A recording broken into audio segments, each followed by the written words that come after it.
Hey guys, I am Tanya Lahra. Welcome back to my channel. I know मैं काफ़ी time से videos नहीं बना रही थी because of family functions and my exam और some my personal stuffs, but I am back with new videos. So आज हम बात करेंगे द ग्रेट इंडियन यूट्यूबर की who live in Germany, who graduated from Germany, who married in Germany, but we called him a great Indian YouTuber. Yes, Dhruv Rathi sir.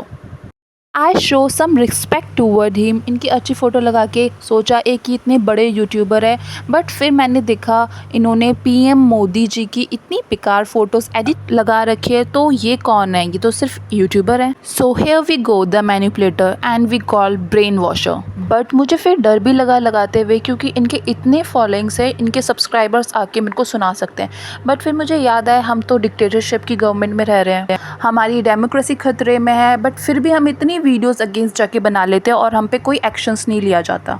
Right of speak तो है ही नहीं हमारे पास, क्योंकि हम तो dictatorship की government में है ना, हमारे पास तो बोलने का अधिकार ही नहीं है। बट चलो इनके कुछ पॉइंट्स को हम क्लैरिफाई करने की कोशिश कर सकते हैं। सो फर्स्ट, नमस्कार दोस्तों, क्या हमारा देश तानाशाही की ओर गिरता जा रहा है? हाँ जी सर, अगर गिरता जा रहा होता तो उनको राम मंदिर बनवाने के लिए कोर्ट की ऑर्डर्स की ज़रूरत नहीं पड़ती। वो 2014 में आते के साथ ही राम मंदिर बनवा सकते थे। यहाँ तक हमारे पड़ोसी देश हमारे इंडिया और इंडिया की गवर्नमेंट को प्रेस करते हैं, बट आपसे तो वो भी नहीं हो रहा है। प्रेस तो छोड़ो, उनकी किए हुए कामों को आप गिनवाते तक भी नहीं हो। सो आगे वीडियो में देखिए पड़ोसी देश कैसे प्रेस करता है। कि रूस से तेल ना खरीदो।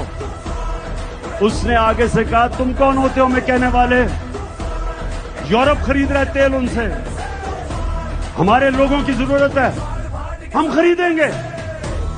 ये होता है आजाद मुल्क। बट फिर भी सबको नहीं समझ आता है, तो नेक्स्ट पॉइंट हम देख लेते हैं सर का। देखकर तो यकीनन आपकी आंखें खुल जानी चाहिए। दिल्ली के चीफ मिनिस्टर अरविंद केजरीवाल को बिना मनी ट्रेल और बिना कन्विक्शन के अरेस्ट कर लिया गया। इनका वीडियो पोर्ट्रे करने का तरीका ऐसा होता है कि जैसे यही जज है और इनका फैसला लास्ट होगा। तो सर मैं आपको ये बताना चाहूँगी, कोर्ट में जब भी किसी एलिजेड और क्रिमिनल को लेके जाया जाता है तो जज देखते हैं कि किस आधार पर अरेस्ट किया जा गया है और क्राइम क्या है, और तभी रिमांड और जुडिशरी में भेजा जाता है। और अगर इतने ही इनोसेंट है तो क्यों नहीं प्रूव कर पा रहे अपने आप को, और give a tight slap on BJP phrase. So sir का नेक्स्ट पॉइंट भी डिस्कस कर लेते हैं। 3 में से 2 इलेक्शन कमिश्नर्स को प्रधानमंत्री मोदी की मर्जी के अनुसार अपॉइंट किया गया। तो सर आपको मैं यहाँ पर भी रुकना चाहूँगी। इलेक्शन कमीशन चूज करने में लीडर ऑफ अपोजिशन भी होते हैं, जो इस समय अधीर रंजन चौधरी है। सिर्फ पीएम की मर्जी से इलेक्शन कमीशन चूज नहीं किए जाते sir.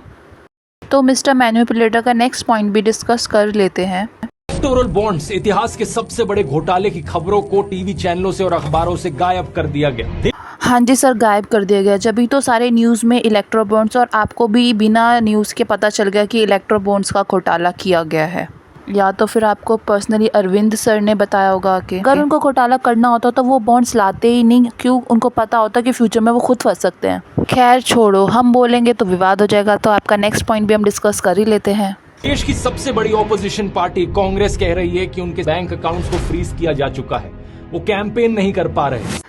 You mean seriously campaign नहीं कर पा रहे? तो मुझे लग रहा है ये सारी न्यूज़ आर्टिकल बीजेपी के खिलाफ बीजेपी ने डलवाए होंगे शायद, है ना। जेपी के ओपोजिशन का next point, sorry Dhruv Rathee sir का नेक्स्ट पॉइंट देख लेते हैं।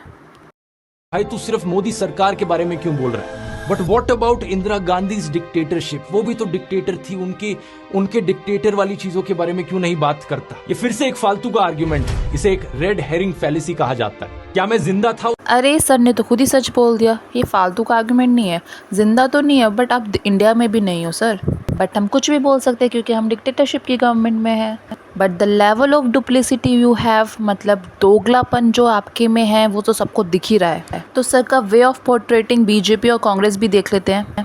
कराया जाता है पार्लियामेंट सेशन से पहले, तो क्लियरली आप देख सकते हैं इंदिरा गांधी इस पॉलिसी को कितना इंपॉर्टेंट समझती थी देश के लिए। इंदिरा गांधी की तरफ से जस्टिफिकेशन ये थी कि अगर इन बैंक्स को नेशनलाइज किया जाएगा तो ये बैंक्स देश के कोने कोने तक पहुंच सकते हैं और देश के गरीब से गरीब नागरिक को अपनी सर्विसेज प्रोवाइड कर सकते हैं, जो कि एक फॉर प्रॉफिट कंपनी शायद कभी ना करे, क्योंकि वो अपने प्रॉफिट की सोचती है बेसिकली। सो आपने देखा डिफरेंस बीजेपी और कांग्रेस को पोर्ट्रे करने का तरीका, कैसे इस वीडियो में वो सॉफ्टली स्पोकन और कितने क्लियरली जस्टिफाई करते हुए दिख रहे हैं। बाकी तो उनके सारे वीडियोस बीजेपी को क्रिटिसाइज करते हुए ही है, सारी आप देख सकते हैं उनके यूट्यूब पे।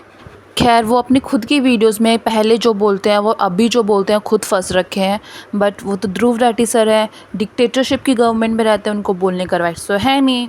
उनको अपनी डेमोक्रेसी खतरे में लगती है। सर जर्मनी में रह के आप इंडिया की डेमोक्रेसी नहीं बचा सकते सर, उसके लिए आपको यहीं रहना पड़ेगा और वहाँ बैठ के वीडियोस भी नहीं बना सकते। आप किसी एक पॉलिटिकल पार्टी को सपोर्ट करके उनको बिल्कुल क्लैरिफाई करके दूसरे को गलत नहीं प्रूव कर सकते सर।